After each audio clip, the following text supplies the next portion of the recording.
janeiro 30, Mateus 22, livro de Timóteo.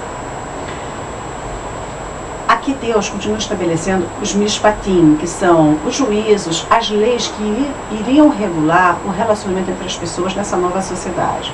Obviamente, o foco principal depois da vida são os animais, que eram o meio de produção e de sobrevivência dessa sociedade. Então Deus fala assim: se alguém roubar boi ou ovelha, abater e vender, pagará 5 bois por cada boi e 4 ovelhas por cada ovelha. Essa lei vai ser lembrada quando do pecado de Davi, que Natan vai chamar a atenção dele, e Davi vai responder com essa lei. Se um ladrão é ferido arrombando a casa e morre, quem o feriu não é culpado de sangue, seria tipo legítima defesa, né? Mas se isto acontecer à noite, se acontecer de dia, aí ele será culpado de sangue. Quer dizer, de dia tinha um jeito de dar uma solução do caso. E o ladrão vai ter que devolver tudo. Eu acho ótimo isso. Se todo ladrão tivesse que devolver o que roubou, seria uma maravilha, né? Se não tiver como pagar, será vendido por seu furto, ou seja, era vendido como escravo, perdia a liberdade. Liberdade total, pro resto da vida. Quer dizer, durante 6 anos, né? No 7º ano era liberto. Se os animais roubados forem encontrados vivos com o ladrão, ele vai devolver em dobro, ou seja, vai devolver o animal e vai restituir o dobro. Se alguém deixar seu animal pastar em campo alheio, pagará com o melhor do seu campo e da sua vinha. Se o fogo, agora incêndio, se o fogo consumir plantações, o responsável pelo incêndio pagará todos os danos. Essas são as bases gerais do que mais tarde nós vamos dissecar nas várias leis, né? Todas as sociedades. Se alguém confiar ao próximo dinheiro ou objetos para guardar,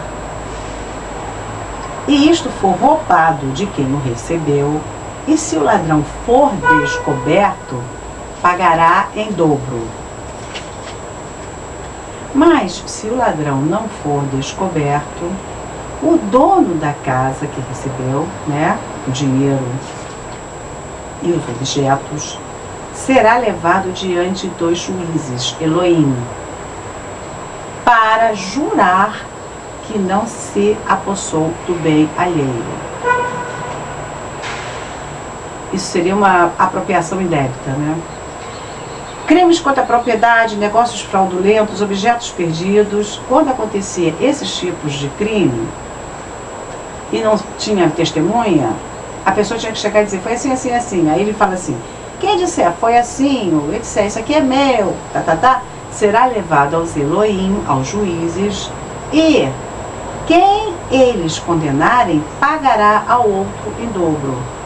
Não tem testemunho, eu digo, é meu, você diz, é seu, aí o juiz vai decidir lá de quem que é. É como é hoje, né? Então, aqui vocês não falam em provas. Se alguém der ao próximo para guardar animais, primeiro era para guardar objetos e dinheiro, aqui está dando animais, jumento, boi, ovelha, e o animal fugir ou morrer, sem que ninguém veja, então a questão se resolverá com juramento a Adonai. Aí a pessoa fala, eu juro por Deus que o animal morreu, juro por Deus que o animal fugiu, a fim de que um não se aposse das coisas do outro. E o dono aceitará o juramento e o outro não precisará restituir. Obviamente que haveria muitas pessoas que deveriam fazer juramento falso. Daí, Jesus mais tarde ter dito, não jureis por nada, né? Nem pelo céu, nem pela terra, nem pelo teu nome, nem por nada. Mas que seja a tua palavra assim, sim, não, não. Que obviamente muita gente devia dizer, eu juro por Deus, como até hoje, né? Que não foi, que é verdade assim, assim, assim, e estava mentindo. Então Jesus falou, olha, não jura não. Que a sua palavra seja sim ou não. Tenha palavra. Tenha palavra. É isso que Jesus está dizendo, né? Bom, mas se o animal tiver sido roubado, ele que ficou encarregado vai pagar o preço do animal ao dono. Bom, se tiver sido dilacerado, ele mostrará o animal dilacerado como prova e não precisará restituir. Largou o animal se perdeu, foi morto, aí não tem que restituir. Se alguém pedir emprestado o animal, me presta aí teu jumento, me presta aí o teu boi, me presta aí a tua ovelha, e este ficar aleijado ou morrer, não estando presente o dono, então deverá pagar. O dono não viu o que aconteceu, aí tem que pagar pelo dano do animal. Mas se o dono estiver presente, assim, viu o que aconteceu na hora, né, com o animal emprestado, ele não precisará pagar. Agora também tinha um animal alugado, hein? Se o animal foi alugado, ele vai pagar o aluguel combinado. Se alguém seduzir virgem, isso nos interessa, ó. Se alguém seduzir virgem, aqui é betular a palavra para virgem, tem duas palavras para virgem, betular e alma. Aqui é betular, quer dizer mulher solteira, que não estava desposada, podia ser virgem e desposada, ou seja, prometida em casamento, mas ainda estava virgem esperando o dia do casamento, o dia de ser entregue ao noivo. Se alguém seduzir virgem que não estava desposada, pagará o seu dote, ou seja, paga para o pai, né? E a toma por mulher. Mas se o pai não quiser dá-la, o sedutor paga em dinheiro o dote das virgens, paga o dinheiro de qualquer maneira. O pai vai dar ou não se quiser. Agora vem outras leis, né? A feiticeira, quem pratica magia, não deixarás viver. Quem tiver relação sexual com animais será morto. Quem oferecer sacrifícios a outros Elohim, a outros deuses, além de Adonai, será entregue ao anátema. Anátema é a maldição, né? Destruição. Anátema era uma coisa brava. Não irás maltratar nem explorar o imigrante estrangeiro, porque foste imigrante no Egito. A pessoa que morou como forasteiro, como estrangeiro imigrante numa terra estranha, sabe a dificuldade que é, né? Você já morou 430 anos no Egito, você sabe o que é morar na terra estranha. Então tenha misericórdia de quem está ali, trate ele com consideração, não maltrate, não explore como exploraram vocês, não. É isso que Deus está falando. Não maltrate a viúva e os órfãos. A viúva e os órfãos eram bastante protegidos por Deus, porque a mulher que ficava viúva não tinha quem a amparasse. Se não tivesse pai talvez pudesse voltar para casa, mas sem pai vai fazer o quê? E os filhos sem pai e sem mãe, já pensou? Era duro. Até hoje já é difícil, naquela época então devia ser muito difícil para eles. Então Deus está procurando protegê-los, né? Não maltratarás a viúva e os órfãos, porque se tu os maltratares e eles clamarem a mim, eu os escutarei. Minha ira se acenderá e eu farei vocês perecerem pela espada. Olha que coisa grave. Quando você maltrata uma pessoa desamparada, Deus, e a pessoa clama a Deus, Deus toma partido dessa pessoa e faz você perecer, traz confusão na sua vida, confusão e conflito. E as mulheres tuas ficarão viúvas e os filhos teus ficarão órfãos. Cuidado quando maltratar uma viúva, uma pessoa desamparada, uma mulher desamparada ou uma criança órfã. Cuidado, porque se clamar a Deus, Deus vai tomar partido deles. E você vai pagar caro.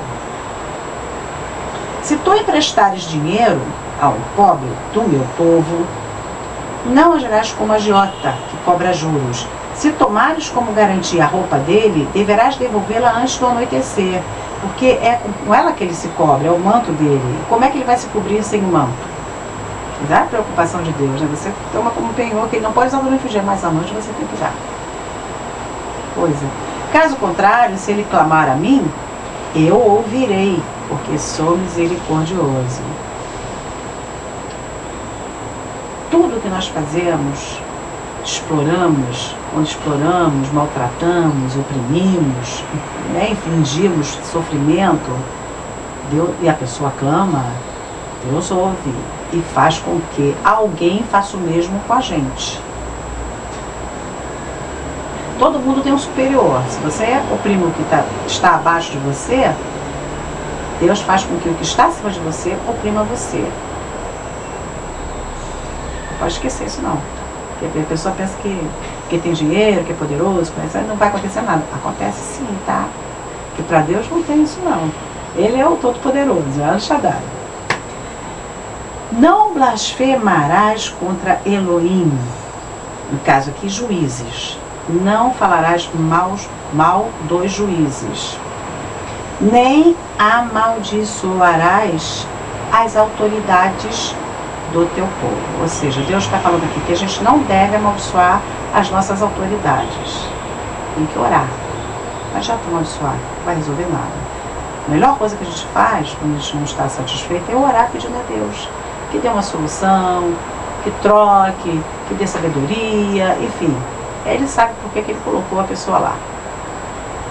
Não amaldiçoarás as autoridades, os governantes do teu povo. Não demores em trazer a mim as ofertas do melhor dos teus campos e vinhas. O teu primogênito me darás, o primeiro filho. Também o primogênito dos animais. 7 dias ficam com a mãe, e no 8º dia me darás. A preocupação, deixar com a mãe 7 dias. A mãe pelo menos tem um tempinho de curtir, né? Aquelas crias. Vocês devem ser pessoas consagradas a mim. Consagrado a Deus é aquela pessoa que vive para Deus, que dedica a sua vida a Deus. E procura se santificar o tempo todo. Essa é a pessoa consagrada a Deus. Ele está dizendo, vocês, filhos de Israel, devem ser consagrados a mim. Deus manda que os filhos de Israel sejam todos consagrados a Ele.